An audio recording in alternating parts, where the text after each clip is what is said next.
Olá a todos, sejam bem-vindos. Eu gostaria de agradecer a presença de todos aqui hoje. Esses eventos estão acontecendo já há algumas semanas, várias semanas. O nosso objetivo aqui é discutir temas polêmicos e desafiadores no COVID, no paciente crítico.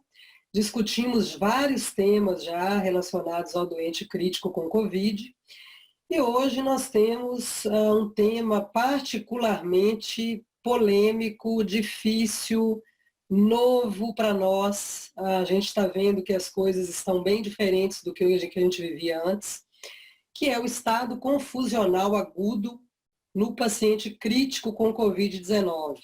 Então, nós temos o prazer de receber hoje aqui a doutora Lara Ueta, que é psiquiatra no Hospital das Clínicas, da Faculdade de Medicina de Ribeirão Preto, que é a nossa palestrante. Igualmente, agradecer a doutora Jaciara, que é intensivista e que trabalha conosco na UTI do HC. A professora Catalina, que é psiquiatra no UHC, FMRP, com vasta experiência na área. O doutor Alcion Júnior, que também é psiquiatra no Hospital das Clínicas, da Faculdade de Medicina de Ribeirão Preto.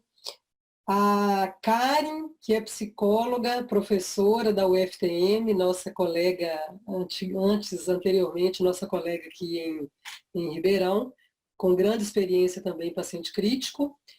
E o Dr. Marcos Feres, que é intensivista no Hospital São Francisco, chefe da UTI adulto do Hospital São Francisco, com grande experiência também. Nossa ideia é que façamos uma apresentação de 30 a 40 minutos, a doutora Lara, e depois nós vamos abrir para debate, comentários e a participação dos ouvintes também. Eu lembro a todos que essa aula ficará gravada no nosso canal do YouTube, CTI HCRP, e eu convido a todos para se inscreverem no canal para receberem os novos vídeos que nós vamos ter semanais.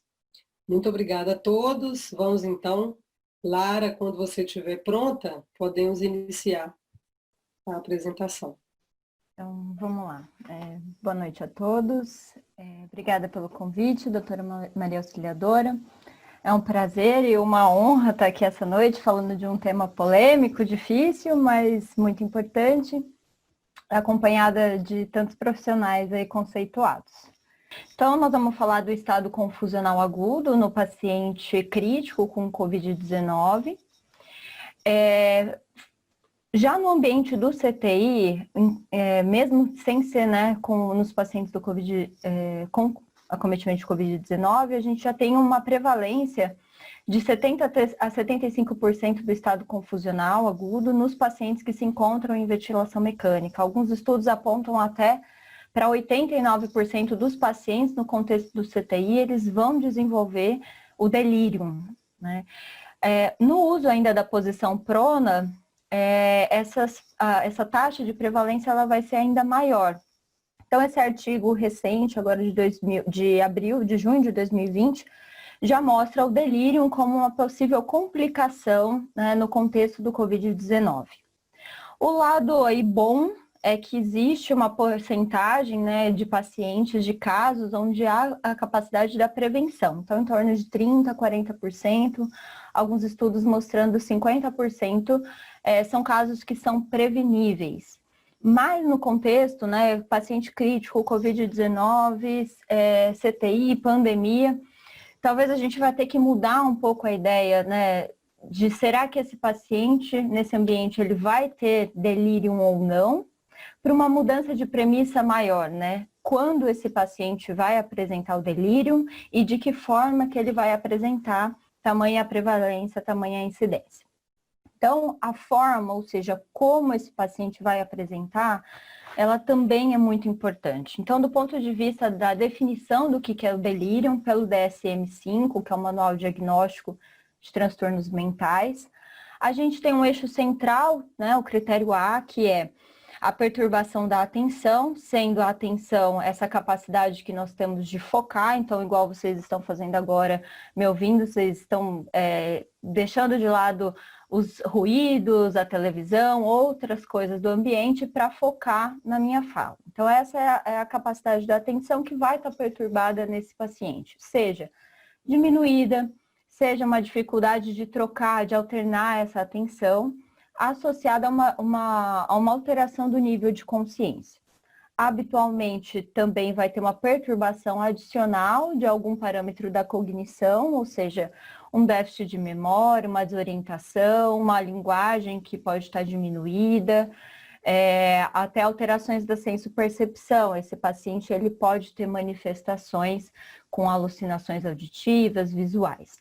Essa perturbação, ela se desenvolve rapidamente em questões de um período breve de tempo, então de horas a dias, e ela tem um histórico clínico que favorece essa evidência, então seja um histórico clínico, exame físico, achado laboratorial, e a gente acaba excluindo, né, outro transtorno neurocognitivo pré-existente que possa ser essa manifestação. Então, essa é a característica do delírio. Mas o delírio tem 3 subtipos, isso é muito importante, né? Porque a gente acaba falando muito desse primeiro subtipo, que é o hiperativo, porque um delírio uma manifestação sintomatológica que chama muita atenção, né? Que é onde o paciente está agitado, ele oscila do humor, ele fica às vezes agressivo. Mas nós também temos o delírio hipoativo, que é onde aquele paciente ele está lentificado, ele está letárgico, ele fala pouco, ele parece até meio deprimido, né? Porque tudo é para menos nesse paciente. E o delírio misto, que é aquele que vai acabar tendo as 2 características. Então, no contexto diagnóstico de delírio, a gente acaba focando bastante no hiperativo, porque acaba sendo uma manifestação sintomatológica que traz estresse para o paciente, traz estresse para a equipe, mas os 3 tipos, eles são importantes, eles acabam acontecendo e são importantes de serem reconhecidos. Quando a gente vai falar de fatores de risco para o acontecimento do delírio, eu primeiro coloquei alguns, tá? A gente poderia aqui falar de diversos outros, mas eu coloquei alguns fatores de riscos que acontecem no delírio, no ambiente de CTI, independente, né, do contexto Covid-19. Então, no CTI, a própria ventilação mecânica, o uso da posição prona são fatores de risco para o desenvolvimento do delírio. As comorbidades dos pacientes que ali se encontram, então são pacientes por vezes, né, idosos, são pacientes que têm múltiplas patologias que vão se somando, que também vão necessitar de uma polifarmácia, ou seja, de uma poliintervenção, que também são fatores de risco para o delírio. O próprio quadro de base, ou seja, o que levou esse paciente para o CTI inicialmente, fora do contexto, a gente está falando fora do contexto Covid-19, então se é um paciente que está num quadro infeccioso grave, se é um paciente que é um cardiopata, é um pneumopata, é um paciente que tem algum transtorno renal. Então, esse quadro de base, ele já favorece como fator de risco para o delírio. E outra questão é a privação sensorial própria do ambiente do CTI, né? Então, é um ambiente permanentemente habitualmente com a mesma quantidade de luz, com as mesmas cores, não existe ali muita diferença, assim, as pessoas geralmente estão iguais, né? Agora, vou falar mais para frente um pouco do uso do EPI, mas é um ambiente que o paciente habitualmente, ele não deambula, ele não sai do leito, ele fica parado, ele recebe visita em poucos horários, isso num contexto CTI fora Covid-19. E aí veio o desafio, né? A Covid-19, ela veio aí para acrescentar mais fatores de risco para esse paciente que já tinha um monte. Então, o tempo de ventilação prolongado, a imobilização prolongada desse paciente, né? O tempo de imobilização prolongada, a sedação também prolongada, então, porque nós estamos falando de pacientes que às vezes ficam 2, 3 semanas entubados e imobilizados com uma sedação todo esse período. Nós também podemos falar de fatores de risco do própria infecção pelo coronavírus. A doutora Gisele, na aula passada, ela já falou um pouco sobre isso, mas quando a gente pensa do ponto de vista do novo coronavírus, ele pode ter uma atuação diretamente no sistema nervoso central ou também mediada por fatores inflamatórios, e isso já acrescenta ainda mais um risco para o estado confusional. Do ponto de vista, né, da privação sensorial, a gente tem a suspensão de visitas, ou seja, os familiares, esse paciente não tem visto, não entra em contato com os familiares, com pessoas conhecidas, com o suporte espiritual, ele não tem acesso físico, né, ao seu padre, ao seu pastor, né, essa questão do suporte espiritual que é tão importante, e o próprio uso de EPIs. Então, se já existia um ambiente com privação sensorial, mas as pessoas ainda os pacientes conseguiam reconhecer quem é médico, enfermeiro, quem é técnico, quem é psicólogo, quem é fisioterapeuta, pelo rosto, por características físicas. A questão visual é muito importante para a orientação, isso acaba se perdendo, né? Quando acaba todo mundo usando os EPIs e basicamente só vendo ali os olhos da pessoa.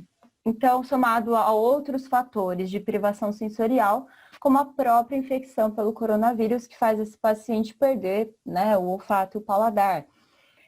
A gente usa dos sentidos para se orientar, para perceber o mundo, para interagir com o mundo.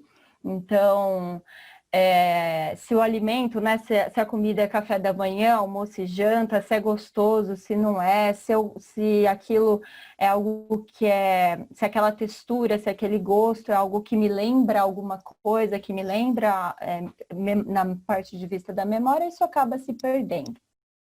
E a própria carga de trabalho, o estresse da equipe de cuidado, que acaba sobrecarregando, né, os pacientes e sobrecarregando a equipe também. Então, é uma sopa, né, assim, com vários fatores de riscos, esses são alguns, a gente poderia falar de muitos outros, mas eu acho que já dá ideia para vocês o quanto que tem de fator de risco para isso acontecer. Mas por que é tão importante? Então, assim, se a gente está construindo o pensamento de que esses pacientes provavelmente vão ter um estado confusional, a gente vai precisar saber quando e como, tem inúmeros fatores de risco, por que é tão importante esse tema? Né? Além de tudo isso que a gente já foi falando, né? Porque os desfechos associados com o estado confusional implicam em maior tempo de hospitalização para esse paciente, associado a um pior prognóstico e uma maior necessidade de cuidados extra-hospitalares, com declínio cognitivo e com declínio funcional associados. Nesse sentido, então, o que poderia ser feito, né? Quais que são as intervenções que poderiam ser pensadas e repensadas nesse contexto desse paciente crítico na Covid-19? Então, as intervenções, eu subdividi em dois aspectos, né? Os aspectos preventivos e investigativos e os aspectos farmacológicos. Todos esses três aspectos, eles vão se encontrar, né, na chamada assistência de qualidade do paciente no CTI. Então, prevenir estado confusional agudo, prevenir delírio, claro que dentro das possibilidades, inclusive porque estamos na pandemia, promover uma assistência de qualidade no âmbito da terapia intensiva. Nesse sentido, esse artigo de revisão publicado recentemente, agora em 2020, né, ele traz opções, né, sugestões. E uma das sugestões que ele traz é a adaptação do guideline ABCDEF. Eu traduzi ele e adaptei para a gente falar, não trouxe ele na tradução ali não trouxe ele no inglês para a gente poder falar. Então, quando esse artigo ele fala de assistência de qualidade no CTI, ele não é o único, é unânime dos artigos que apontam que com assistência de qualidade vai trazer essa prevenção e esse melhor cuidado para o paciente, ele traz então esse guideline.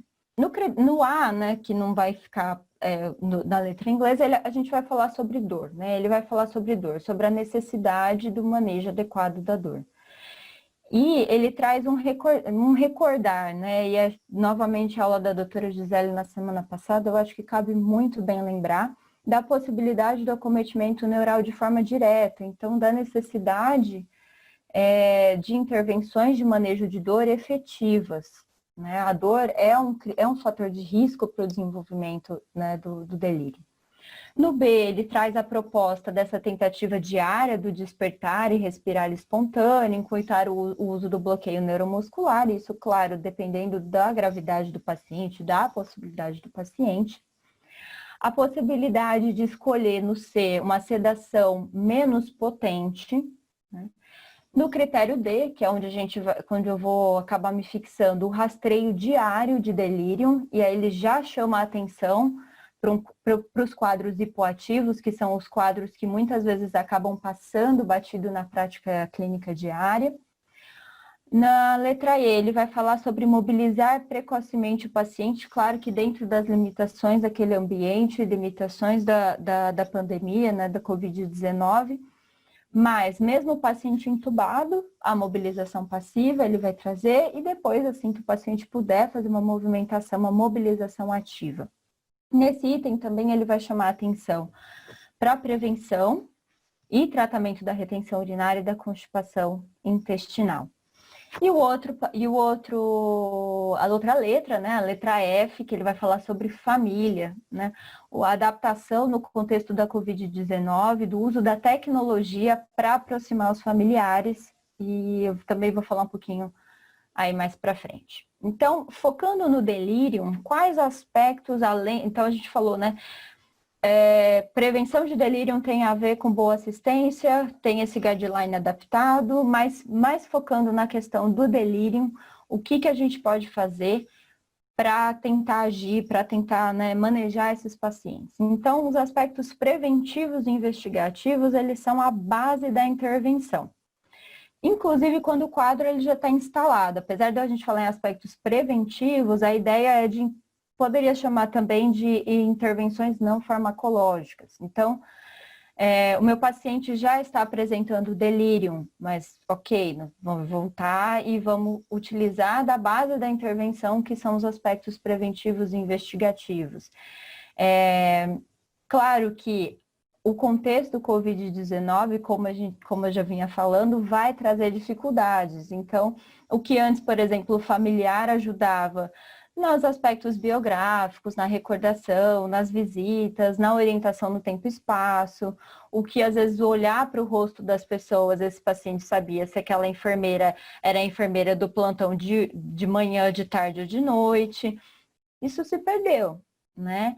Então, a gente vai ter que pensar em adaptação dessas premissas centrais, então adaptações dessa base dessa intervenção, que são esses aspectos preventivos e investigativos. Então, a primeira coisa, né, a gente já começa falando de prevalência, incidência, fator de risco, quando, como, é o estar atento. Né? Então, essa triagem, essa avaliação, essa avaliação diária, se esse paciente pode ou está num estado confusional, né, num delírio, ela é muito importante. Justamente para corrigir, para investigar também os aspectos que podem estar envolvidos nesse quadro. Chama atenção novamente para os quadros hipoativos. A gente da psiquiatria costuma ser chamada, às vezes, né, em outras clínicas, né, assim, nos quadros de delírio hiperativo, porque é isso, o paciente estressa a equipe, se coloca em risco a equipe, se coloca em risco, mas os quadros hipoativos, eles são extremamente frequentes e extremamente prejudiciais igualmente. Então, se eu tô fazendo diariamente, eu tô olhando esse paciente, tô me perguntando se ele está num delírio ou não, assim que eu falar, acho que ele está num delírio, eu tenho que pensar por que será que esse paciente está apresentando esse delírio agora? Por mais que seja extremamente prevalente, incidente, o raciocínio ele tem que ser individualizado para se chegar a uma conclusão, né, ali de uma hipótese diagnóstica para a apresentação do delírio. Então, será que esse paciente está com um novo quadro infeccioso, que eu não sei qual é? Será que existe a descompensação de um quadro de base não infeccioso?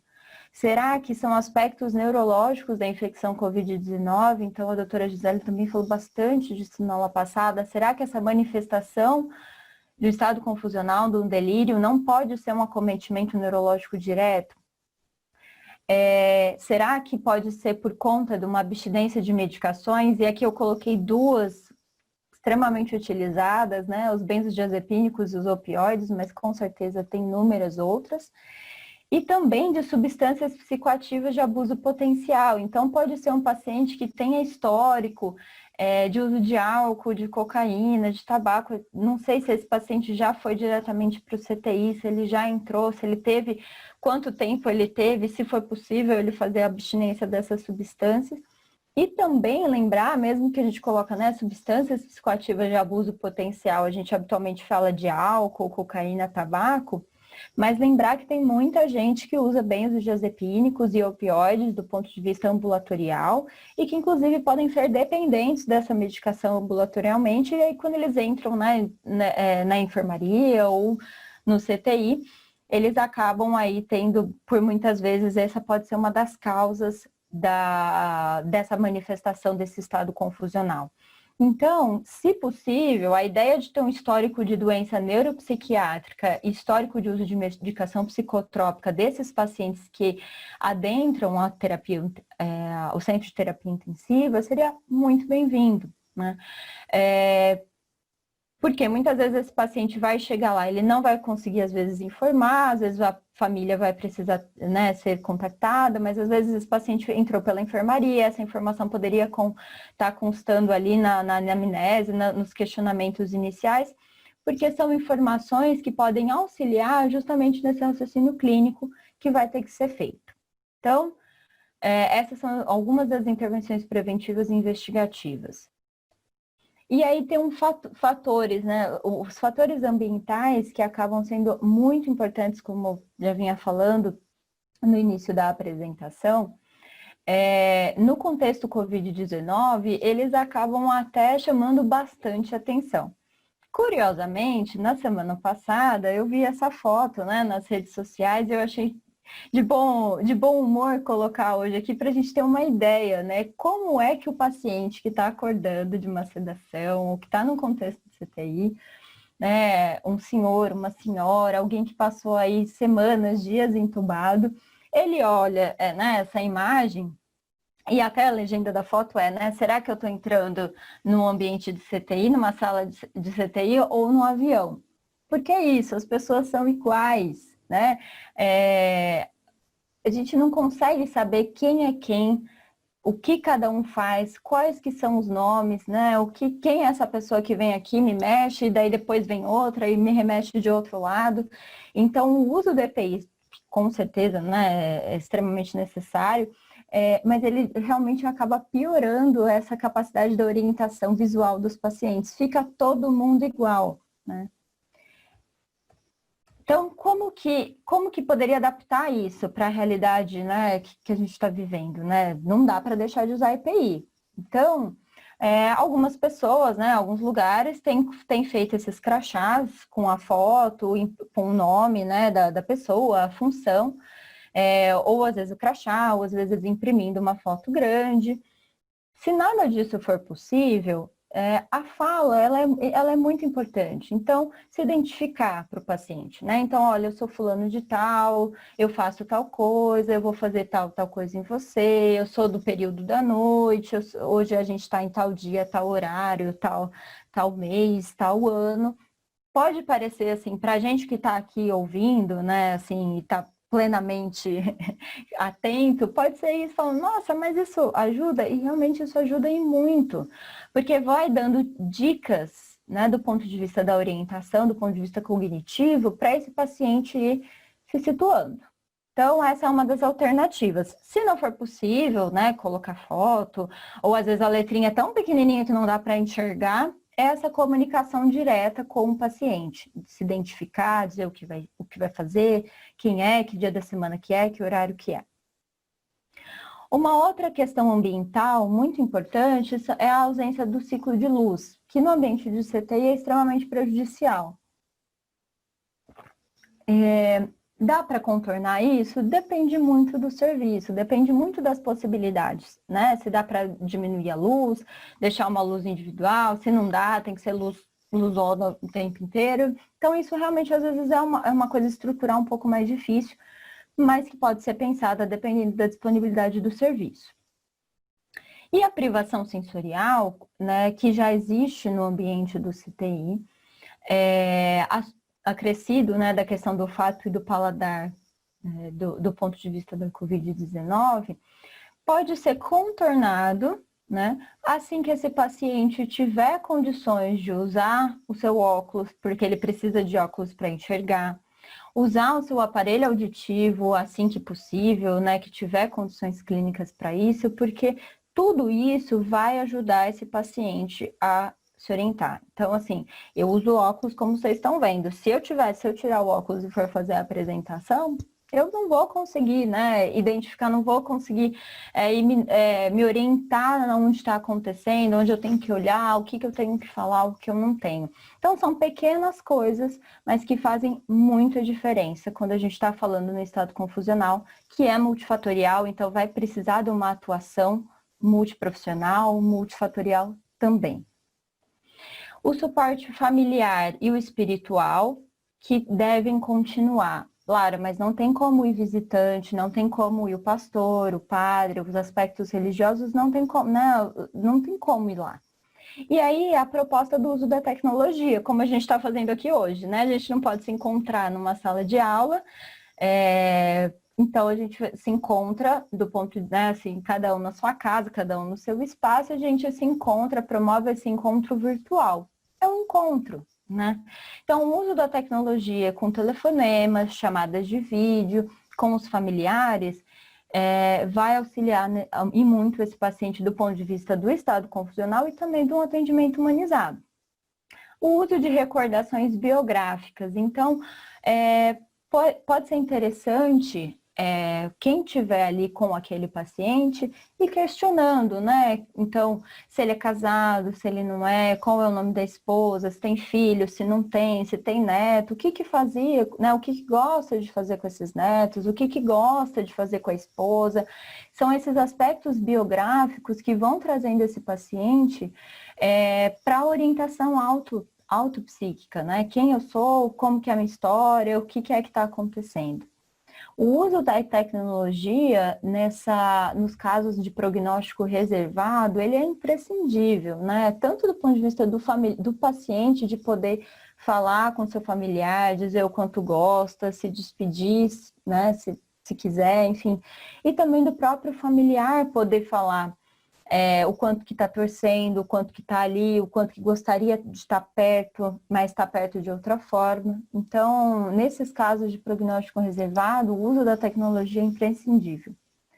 O uso de objetos familiares por perto pode ser uma alternativa, né? Devidamente embalados e aí deixados em locais que obviamente não vão atrapalhar.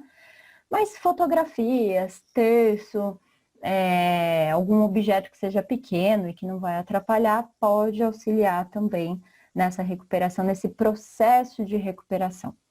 E o apoio espiritual à distância também é muito bem-vindo.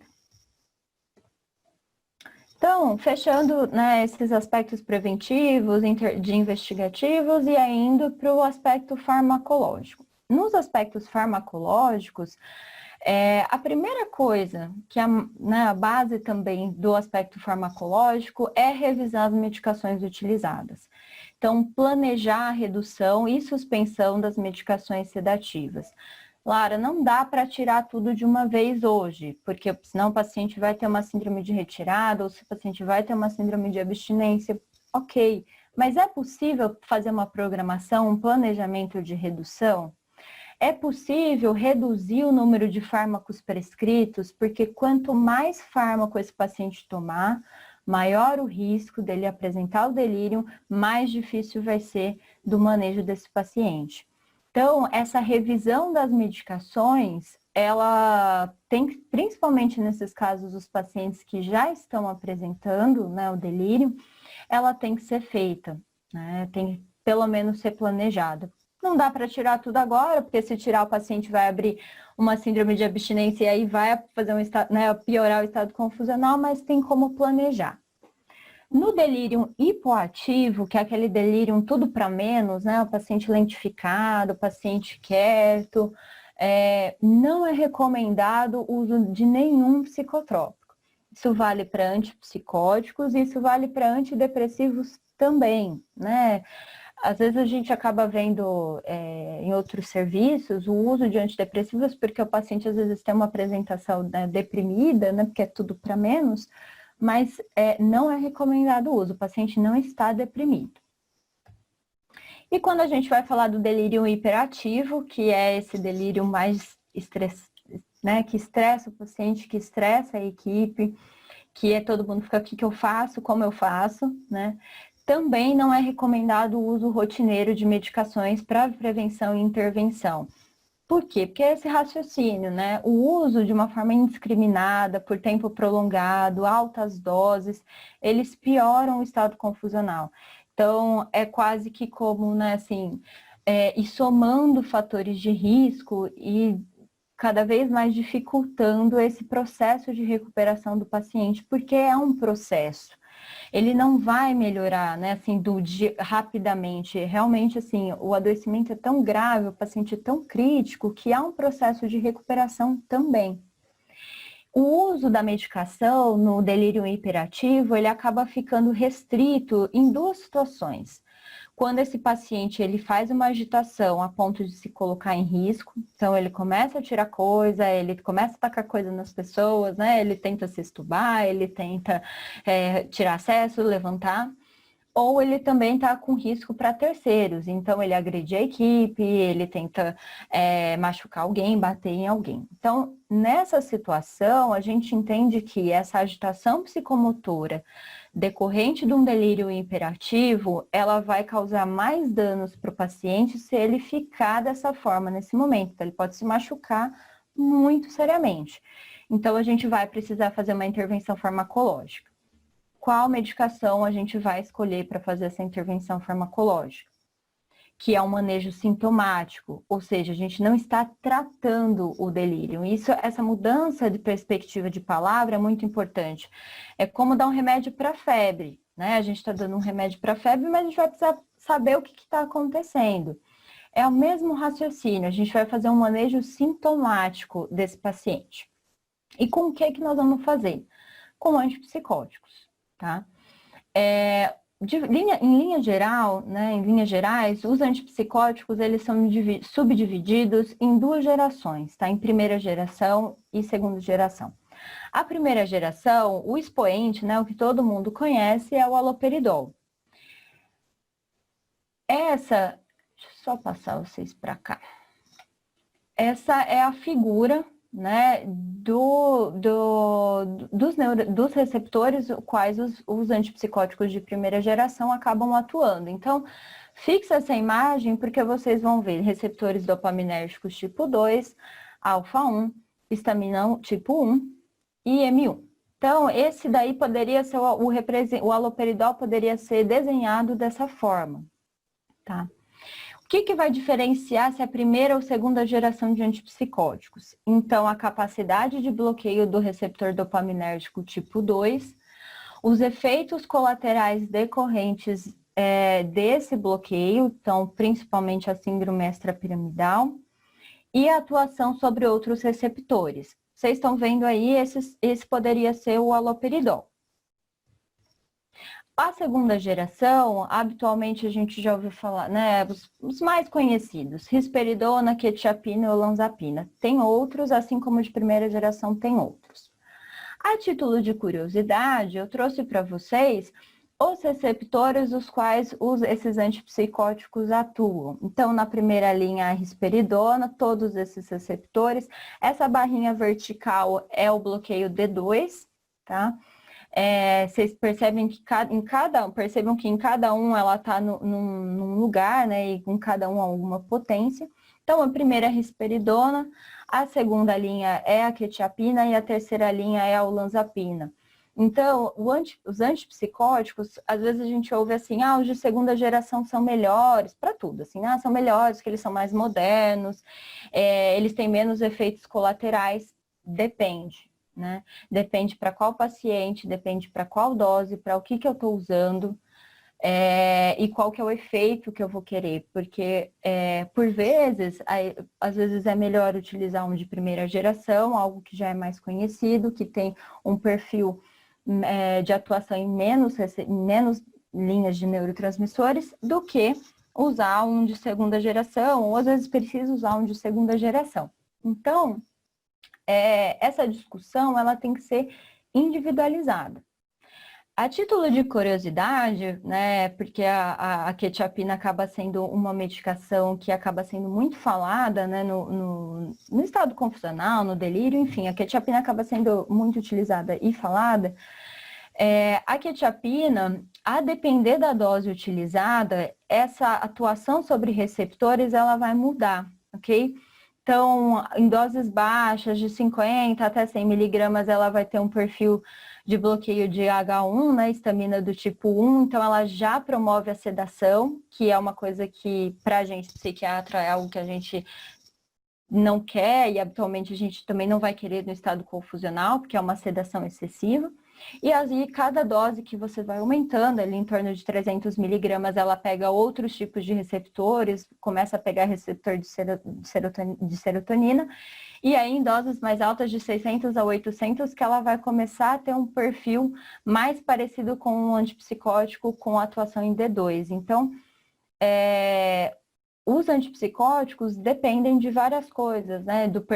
De dose, do tipo de antipsicótico, e para que você está usando, e em qual dose que você vai usar, e a via de administração.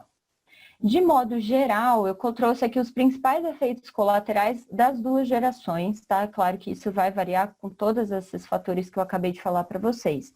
Mas síndrome extrapiramidal, distonia aguda, acatesia, prolongamento de QTC, que é algo que no ambiente do CTI, do paciente crítico, é algo que é importante. A sedação excessiva, a constipação intestinal, e aí, né, talvez o mais grave dos efeitos colaterais, a síndrome neuroléptica maligna.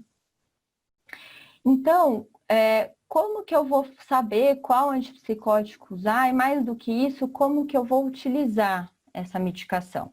Então, esse estudo saiu aqui há poucos dias, né? E me chamou a atenção, na verdade, pelo título, né? Que ele coloca assim, temporariamente, será que a gente tem que repensar esse low and slow, ou seja, doses baixas e devagar?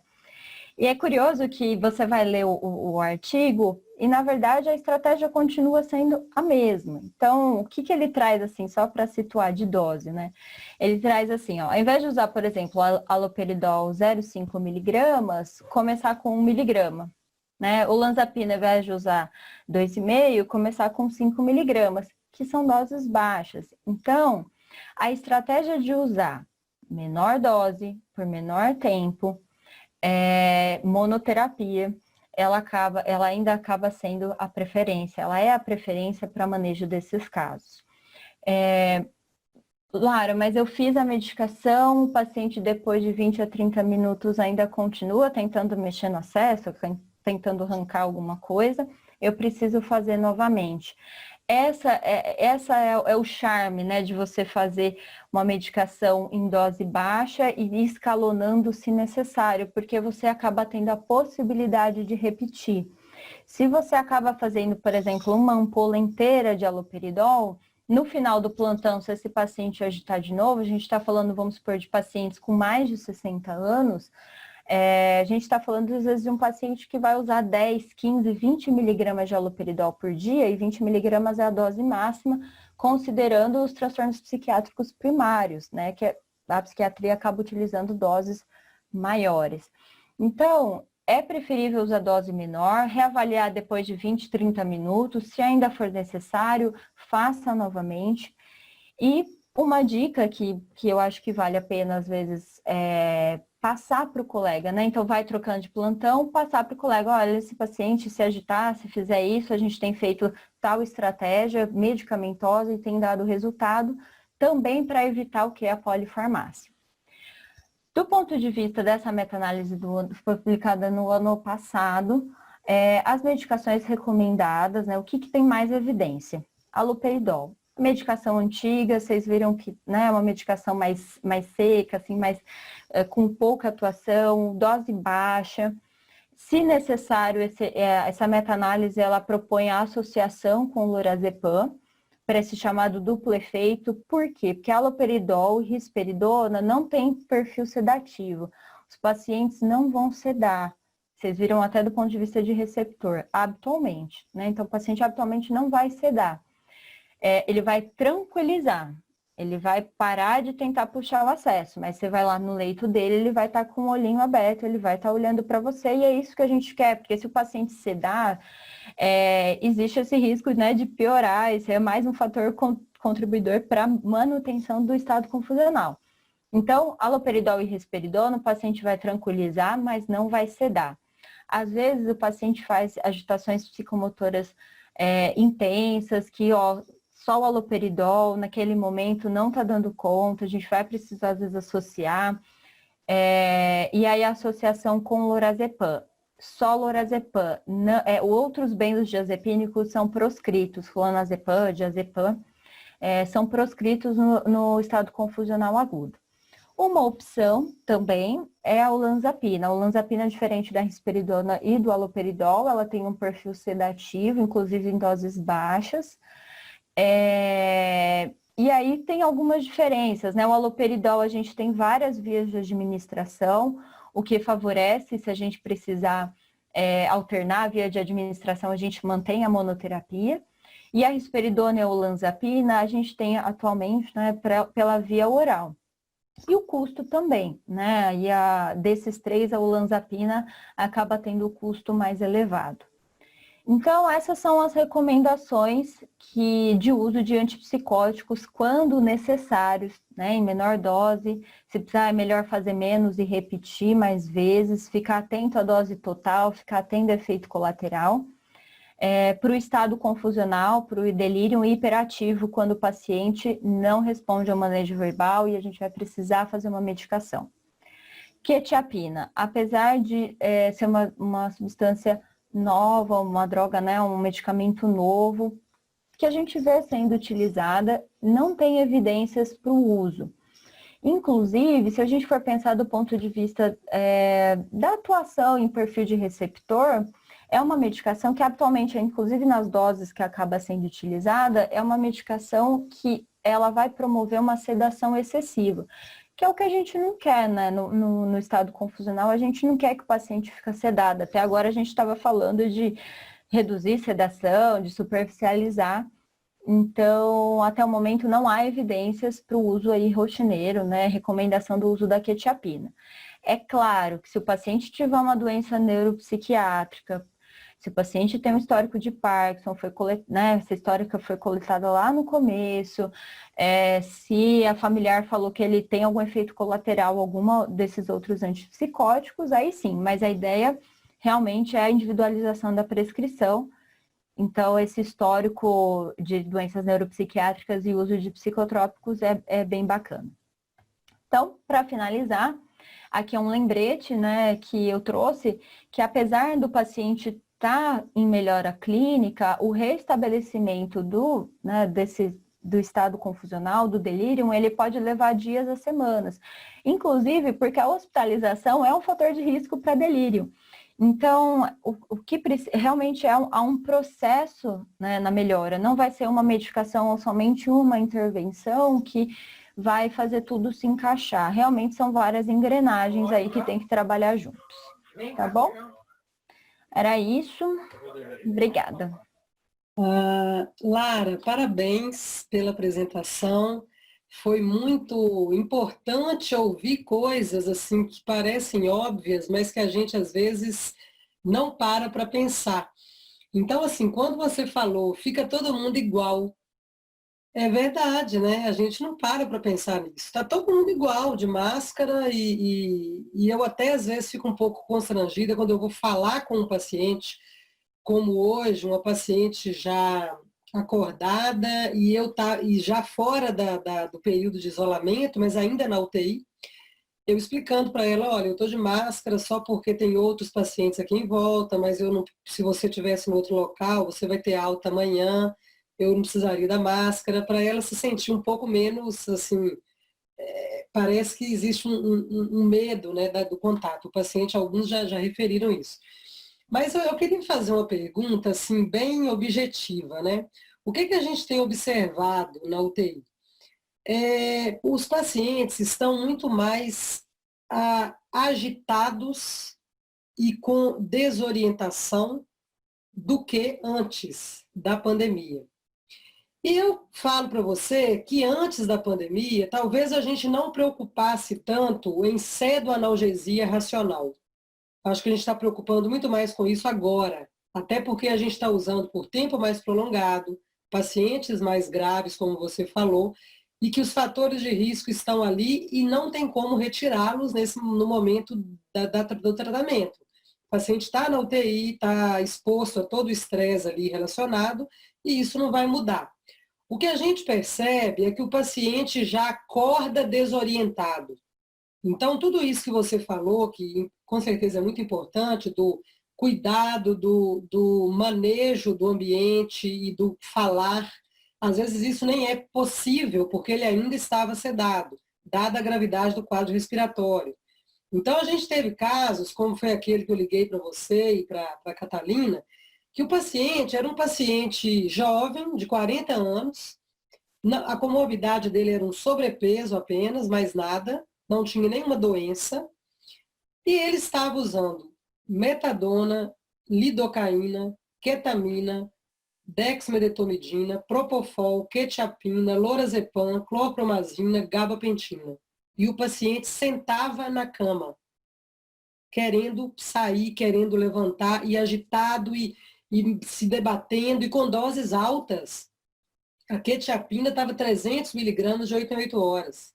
Então, assim, é uma situação que a gente ficava desesperada. Esse paciente acabou evoluindo bem, ele fez traqueostomia, ele ficou 40 dias na UTI. Ele teve alta para a enfermaria, está bem agora. Mas, assim, foi um desespero da equipe. E, assim, é aí que tem a dúvida, né? O que a gente pode fazer?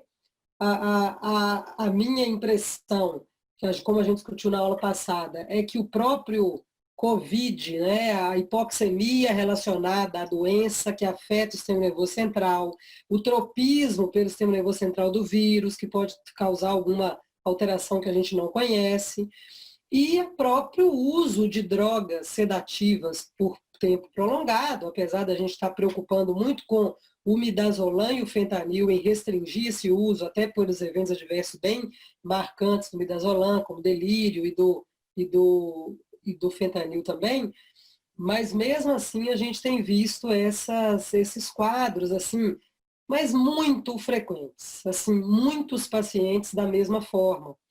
Então, é essa a nossa maior dúvida. A gente fica num momento assim, e agora? O que eu vou usar? O que eu vou fazer? A gente teve um caso assim hoje, por exemplo, que ontem, talvez, que a residente ainda perguntou, eu falei, vamos assistir a aula para a gente discutir isso, porque realmente é assim, a gente está partindo para o empirismo assim, de drogas que a gente não costuma usar, para tentar ver o efeito empírico por falta de uma resposta como a gente esperava. Depois eu quero até que o Marcos comente também se ele está tendo essa mesma percepção lá. Mas aí eu queria a opinião de vocês, o que vocês acham aí como é que vocês veem essa situação?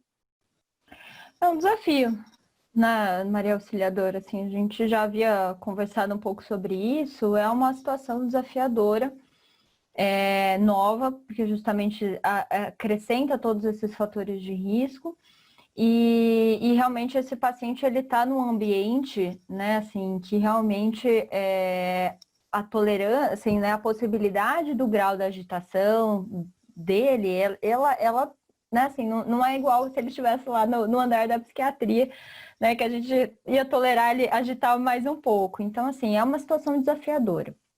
Em relação ao acordar e se apresentar desorientado, confuso, desorganizado. Essas são atualmente, né, por esse tempo prolongado de sedação pelas substâncias que são utilizadas, é uma apresentação clínica quase que isso, quase que esperada. A minha impressão é de que, assim, quanto mais medicamento, quanto mais coisa diferente for colocada, mais difícil vai ser esse processo de recuperação. Então, assim, é claro que existem casos que são tão difíceis como esse que você falou, que essa base, né, essa base da intervenção, essa coisa assim, só usar a medicação quando o paciente agita, quando o paciente coloca risco às outras pessoas ou se coloca risco, ela acaba caindo por terra, porque são casos muito complicados. Por vezes, nesse caso, o que vai ter que, às vezes, pensar é uma individualização da terapêutica, deixando o paciente aí com medicações sedativas, por exemplo, de horário, ao longo do dia, né, com uma medicação que deixa ele mais sedativo, mais tranquilo ao longo do dia, em associação com algo mais pontual. Então, por exemplo, assim, vamos pensar em alternativas, né? Assim, por exemplo, o uso, por exemplo, do lorazepam junto com o haloperidol ao longo do dia. Estou falando nesse caso em específico, tá? Nessa coisa bem individualizada. E aí, quando esse paciente agitar, né, a ponto aí de mesmo aquela medicação que está sendo prescrita naquele horário não adiantar, não dá para antecipar a medicação, a opção de fazer a dose a mais, né, da mesma medicação que já está sendo utilizada, claro que dentro ali do parâmetro. Mas são situações desafiadoras, né, com certeza são situações desafiadoras. A questão é que, assim, dar medicação, associar medicação, tudo que é feito nesse sentido vai ter um efeito colateral, né? Assim, vai ter ali um desfecho também naquele paciente. É claro que o paciente sentar na cama do CTI e tacar alguma coisa, ou enfim, se colocar em risco também, né? Mas eu acho que às vezes, nesses casos, não sei o que os colegas acham, mas nesses casos, às vezes, pode ser individualizado uma estratégia de deixar de horário, né, medicação ou individual ou combinada, e aí no momento que ele agitar mais, fazer uma medicação de resgate. Eu acho que gostaria de acrescentar, assim, a gente tem tanto visto o relato, né, na literatura, quanto observado e discutido casos realmente, assim, de uma acentuação desse delírio hiperativo, né, nesses casos de pacientes com Covid. E a gente ainda realmente conhece muito pouco o que acontece no sistema nervoso central desses pacientes. Então, assim, quando ainda não foi investigado, assim, uma das coisas que muitas vezes a gente acaba sugerindo é fazer um eletroencefalograma e eventualmente pensar numa punção licórica, porque muitas vezes, assim, esse excesso de agitação, esse excesso de inquietação, que é algo que você realmente não espera, muitas vezes você vê um delírio hiperativo, mas, né, o que a gente tem observado é, assim, uma carga realmente de hiperatividade muito grande, o quanto que isso pode estar relacionado a alguma alteração maior, mais significativa sobre o sistema nervoso central e que muitas vezes a gente precise reconhecer um pouco melhor, né? Talvez até para propor alguma outra alternativa combinada, né? Assim, no sentido de reconhecer alguma atividade ou uma atividade inflamatória exacerbada sobre o sistema nervoso central ou mesmo uma atividade direta infecciosa sobre o sistema nervoso central. Eu acho bem, isso, né? Até numa parte eu falo dessa questão da investigação, né? Do porquê que esse paciente está apresentando, apesar de ser extremamente prevalente, incidente, o porquê que, né? Vou dar um nome genérico, assim, né? Tipo, por que o João está apresentando esse delírio dessa forma? Porque, com certeza, cada um dos pacientes de vocês, e eu sei que são muitos, né? Mas cada um provavelmente tem um mecanismo fisiopatológico diferente, ou alguns parecidos, mas existe esse mecanismo diferente.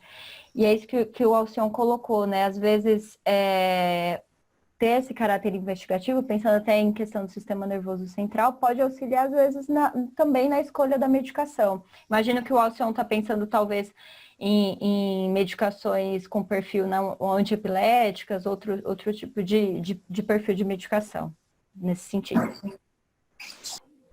Sim.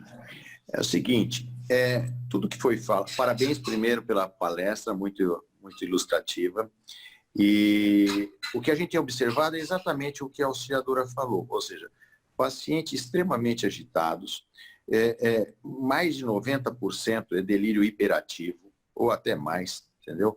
A gente não consegue identificar aquele de hipoativo, com doses máximas e uma carga de polifarmácia muito grande, eles sentam na cama, eles arrancam o catéter, eles arrancam sonda vesical, eles fazem uma agitação praticamente que eu nunca tinha visto na minha vida anterior, tá? Antes do Covid. E eu observei também o seguinte, eu não sei se vocês aí observaram também, mesmo o paciente, eu acredito que seja, antes de eu descrever, eu acredito que seja esse mecanismo triplo aí mesmo, hipoxemia, infecção do sistema nervoso central e excesso de drogas pró-delirantes, vamos dizer assim, né, dormifenta principalmente. Em pacientes que não estão entubados, mas está naquela borderline, que intuba, não intuba, tal, tá ou com helmet, ou com algum outro tipo de dispositivo para enriquecimento da sua saturação, eles têm delírio também, mesmo antes da polifarmácia. Mesmo antes, porque paciente que não está entubado, você não vai ficar dando dormoni de fentanil para ele, tá certo? E esses pacientes que estão naquela fase, por isso que eu acho que tem um fator importante a hipoxemia e também o que foi dito aí, uma eventual possível infecção do sistema nervoso central, né? Que isso já está demonstrado, corroborando com esse delírio, porque mesmo o paciente não estando entubado, não estando com dormifenta ou qualquer outro tipo de droga, ele faz delírio, agitação, e paciente em prona se agita muito, tá certo? Com máscara de reservatório, pronado, eles não conseguem ficar, eles se agitam, quer arrancar tudo. Então, mostrando que não é só a polifarmácia que induz esse grau de intenso delírio. E o que eu observo é isso, a gente vai tendo que acrescentar droga, e aí o paciente vai ficando cada vez mais sedado, cada vez mais em UTI, os dias de internação aumenta, e aí vem as suas complicações, pneumonia associada à ventilação mecânica, insuficiência renal, e aí vai. Aí é um ciclo vicioso que, quando chega nessa fase, dificilmente a gente consegue reverter todo o seu estado clínico quando ele está naquela fase de falência de múltiplos órgãos. Isso, o meu depoimento é mais nesse sentido de que pacientes, mesmo sem drogas, fazem delírio ali dentro. Marcos, posso comentar uma coisa a respeito? Você não teve, como a Lara, que também assistiu, a auxiliadora, foi muito importante ter a apresentação dos neurologistas, né, porque eles foram os primeiros a perceber isso nessa escala, né? Porque se formos ver, a perda do olfato, a perda do paladar já é neurológica, é uma das primeiras coisas que é acometida específica. E assim, eu fiquei muito mais tranquila depois de ter ouvido os neurologistas, porque eu tenho visto desse modo, como vocês têm visto, é algo novo em termos de apresentação de sistema nervoso central, não traz boa resposta medicamentosa, essa é uma questão. Parece como, eu acho que conta muito essa questão da hipóxia, que lembra muito essa resposta com terapêutica, mas eu fiquei pensando numa coisa enquanto eu estava te ouvindo, né? Será que nós suportamos, nós toleramos algumas manifestações no CTI? Porque o que acontece? Outro dia eu vi uma pessoa comentando, falou, nossa, mas vai entubar, esse tempo entubado, o que a gente aprendeu com isso? Que o paciente entubado, ele tem condições de esperar a melhora e sair, né? Por que a gente teve toda essa preocupação com a questão de manter equipamento para garantir vida, porque ele sai. A mesma questão, eu tenho pensado nesses casos. Então, assim, eu também gostei muito da apresentação da Lara, porque nós que trabalhamos em interconsulta, né? A Lara, o Alcion, nós buscamos uma forma bom senso, observar muito e bom senso. Então, eu acho que não é fácil numa unidade toda controlada, como é o CTI, haver essa segurança de que o paciente não está tão medicado, está ali cuidado, alguma coisa de manhã, uma à noite, e, assim, garantir aos que trabalham na equipe que isso nós vamos ter que suportar vê-lo desse modo, em alguns momentos fazer contenção, aprender algumas coisas ambientais, mas eu não sei vocês, mas eu não estou esperando respostas assim maravilhosas para esse estado, não.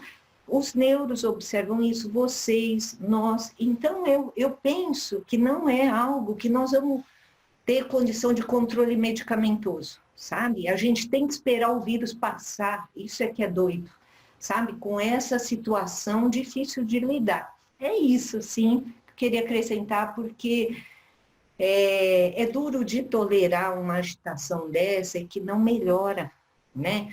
Eu fico pensando que esses mais agitados talvez precisassem de um lugar um pouquinho mais reservado para não impressionar tanto a gente, passar segurança que, sabe? Daqui a pouco você vai ver que nós vamos estar contando assim, é mesmo assim, é uma evolução, mas ele vai sair, porque é o que nós temos visto, né? E a gente não entende mesmo o que se processa, mas lembra uma infecção que tem uma evolução e termina, né?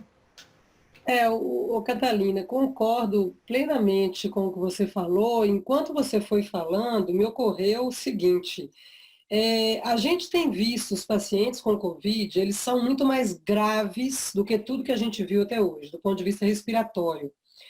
E a gente tem agora passado a ver, assim, a hipoxemia, ela não está sendo vista como a gente via anteriormente. A gente está meio que deixando o paciente hipoxêmico e mesmo assim seguindo à frente, o que a gente não fazia no passado.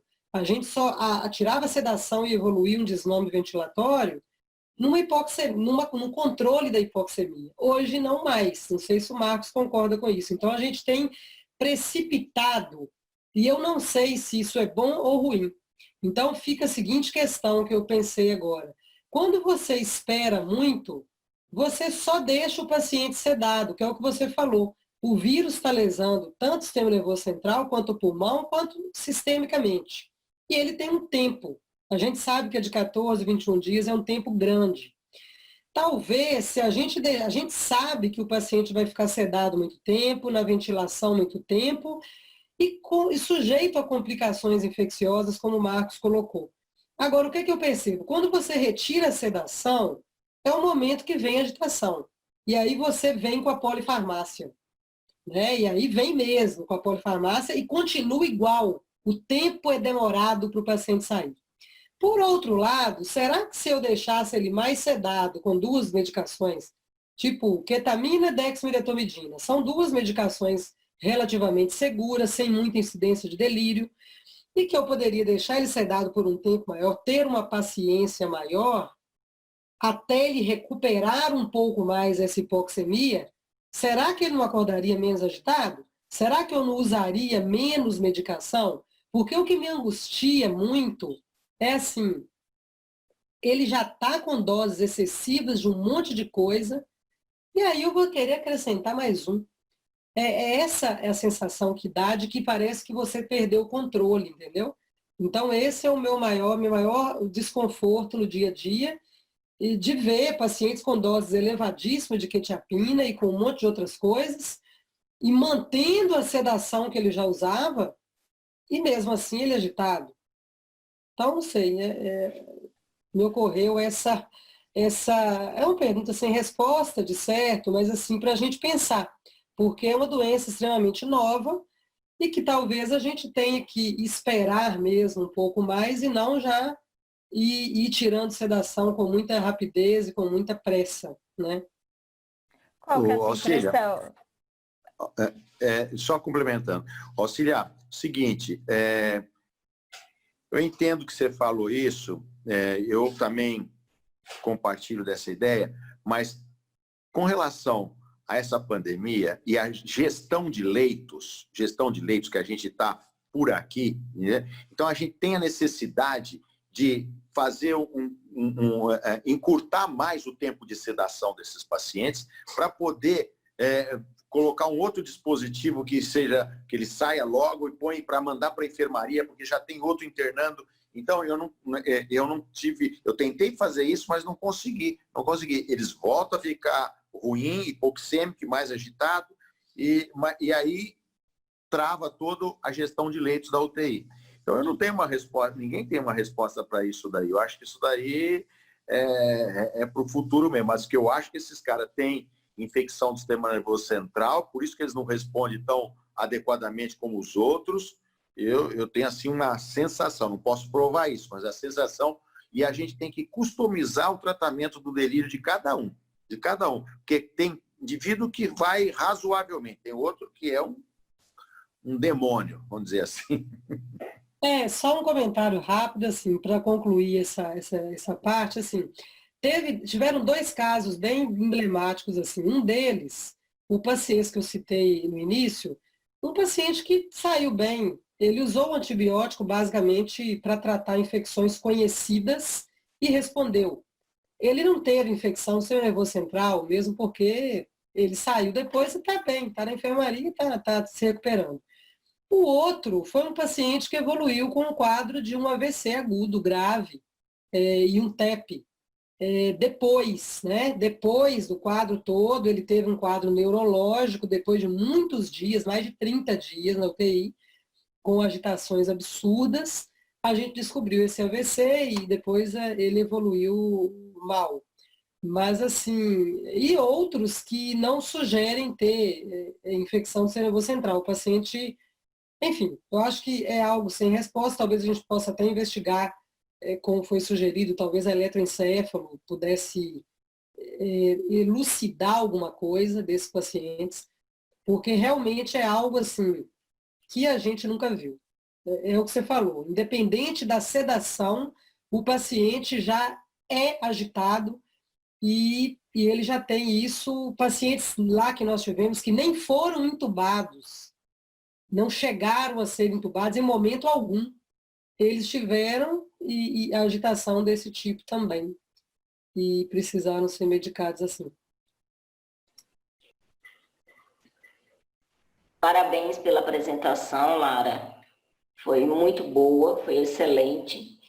Eu fiquei pensando aqui, eu não sabia que a quetiapina não tinha indicação, não era considerada droga de escolha para o uso do delírio, né? Porque a gente usa tanto quetiapina dentro da UTI, até a gente evita um pouco por conta do risco da síndrome do QT longo. Mas na minha cabeça, a quetiapina usaria tanto quanto a risperidona, a olanzapina. Tem um motivo para isso? É por ela não... Ou ninguém sabe? Motivo de não ser indicado ou motivo de usada? Não ser indicada para o tratamento do delírio. Tá. Assim, primeiro porque é uma droga nova, né? Então tem pouco estudo, tem pouca evidência. Então, só por isso, assim, né? Quando você vai ver meta-análise, vai ver revisão sistemática, são poucos os estudos que usam a quetiapina, por ser uma droga nova. E aí a gente tem alguns problemas também, né? Em relação à dose, porque, como eu disse, né, a quetiapina, a depender da dose que é utilizada, ela tem um perfil do ponto de vista de receptor diferente. Então, ela não é uma substância uma droga, né, um psicotrópico que na dose de 50 e na dose de 600, ela tem o mesmo perfil de atuação, do ponto de vista de receptor. Isso até explica porque nós, psiquiatras, acabamos usando a quetiapina em vários transtornos de formas diferentes e em doses diferentes, porque realmente ela funciona dessa forma, é a natureza dela. Diferente da risperidona e da olanzapina. Então, assim, é uma droga nova, tem pouco estudo, os estudos que tem, então tem essa questão dessa variação conforme a dose utilizada e qual receptor que a gente está pegando. E, sinceramente, o que a gente vê na interconsulta, assim, em outros lugares, enfim, quando acaba sendo utilizada a quetiapina no manejo do delírio hiperativo, não tem muito resultado. Ou, assim, pelo menos, assim, o que a gente... Eu não sei, a Cata pode falar, assim, do que ela... Mas o que a gente vê na prática, a gente não vê bom resultado. Eu acredito, assim, além dessa questão dela não ter esse perfil tão tranquilizador do ponto de vista de receptor logo no início, nas doses que são utilizadas, 25, 50, que é geralmente isso que é prescrito, ela acaba tendo um perfil com uma sedação excessiva, né? Porque nessa dose ela tem um perfil H1, né? De bloqueio de histamina tipo 1. Então ela acaba dando uma sedação, mas ela não tranquiliza e às vezes a própria sedação acaba prejudicando o estado confusional. Então, assim, eu acho que são todos esses fatores que acabam aí não tendo essa recomendação, evidência do uso logo no início. É claro que, como o Dr. Marcos disse, essa questão da individualização. Mas eu acho que são esses os parâmetros, essas são as variáveis que eu colocaria. Lara, esse só um comentário dentro disso que você falou, perfeito, assim, porque às vezes a gente se contenta com o paciente ser sedado e não está resolvendo o problema, né? Então, assim, o intensivista tem isso. Ah, ele estava agitado, aí eu comecei quetiapina, ele está ótimo. Só que eu não estou fazendo o melhor para ele. Então, isso que você colocou muito bem aí, tem que estar claro para nós que estamos na UTI, porque não é o sedar, né?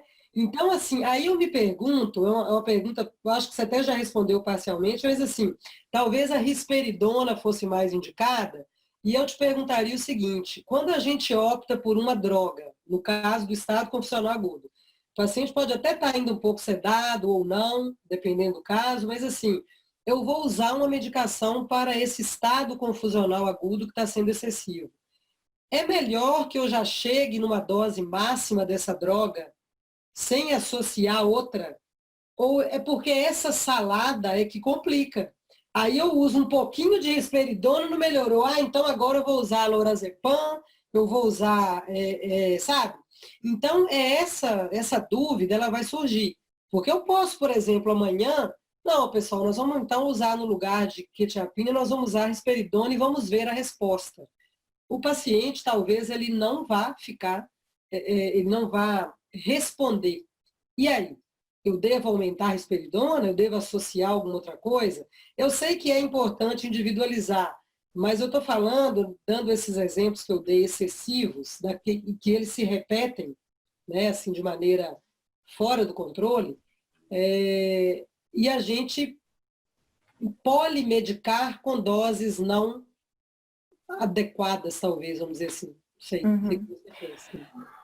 Eu vou dar minha opinião e aí os colegas, né, o que pensam. É melhor investir na monoterapia, né, então, num fármaco, mas concordo quando você diz assim, vou chegar em dose máxima, vou chegar em dose supramáxima, né, assim, vou ser quase que um psiquiatra prescrevendo aquelas, né, doses, porque às vezes a gente prescreve doses ali fora, né, da bula. Eu acho que não, né? Eu acho que assim, é um investimento na monoterapia, doses menores, mas com possibilidade de repetição. Se começar a precisar de doses cada vez maiores daquele fármaco, voltar ao raciocínio, né? Então, investigar novamente se é que está acontecendo alguma outra coisa com esse paciente que a gente não estava vendo e que pode estar acontecendo para esse estado confusional não estar respondendo, para ele estar piorando, né? Uma nova infecção, um descontrole, enfim, um acometimento neurológico, mais acometimento neurológico. E aí, se for o caso, tentar, eu faria isso, né?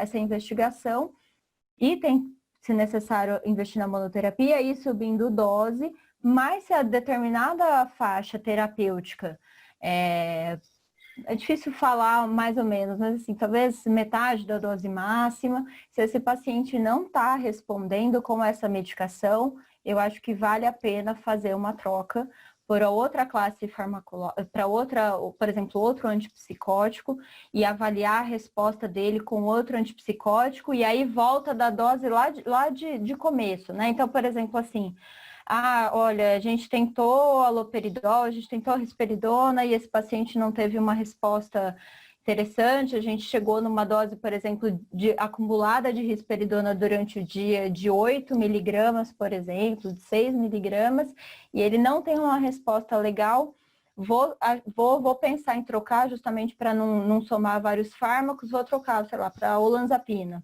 né? Volta lá do começo, né? Dose baixa de olanzapina, porque é outra medicação, para isso que a gente está falando, para estado confusional, não estou falando, né, para transtorno psiquiátrico primário. E veria a resposta aí com esse fármaco. E é claro, essa opção da associação com o lorazepam, ela também pode ser, mas eu acho que assim, ver se o primeiro fármaco que foi prescrito está tendo resultado, né? Eu acho que eu pensaria dessa forma, assim, eu faria esse raciocínio. Eu concordo quando você diz que ficar somando, né? Então, eu fiz tanto, não deu certo, doses muito altas e ficar somando medicação vai acabar sendo mais prejudicial para esses pacientes. Ô Lara, acho que vai ser bom a gente também ouvir o Alcion, que frequentador da UE, mas assim, só indo na tua direção, né, para responder a Jaciara, ainda não há nada melhor que haloperidol, Jaciara, sabe? A gente recebe uma carga da indústria farmacêutica, sabe? Que a gente tem que ter um filtro constante nisso. Por que eu te digo, haloperidol ainda é o melhor? Porque você tem injetável, você tem gota, depois você tem comprimido, é distribuído pelo SUS, caso seja uma questão depois, né? A gente não sabe se ele vai sair com sequelas, né?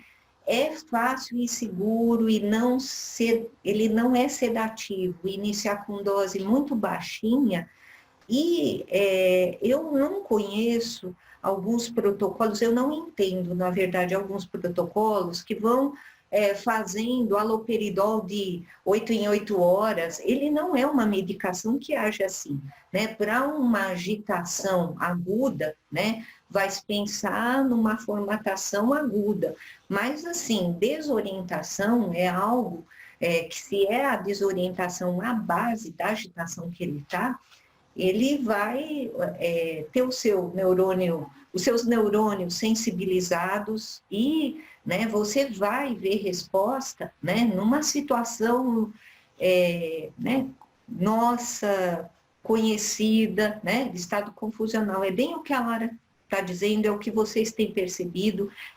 Mas isso, começar com dose baixa no paciente COVID, não vai dar certo. Não, essa é a nossa ideia mesmo. Você vai começar pelo haloperidol em dose baixa, pensar em doses baixas, injetáveis, muitas vezes, mas tem que observar esse aporte muscular que ele está, né? Então, assim, é uma condição que vai dando segurança, né?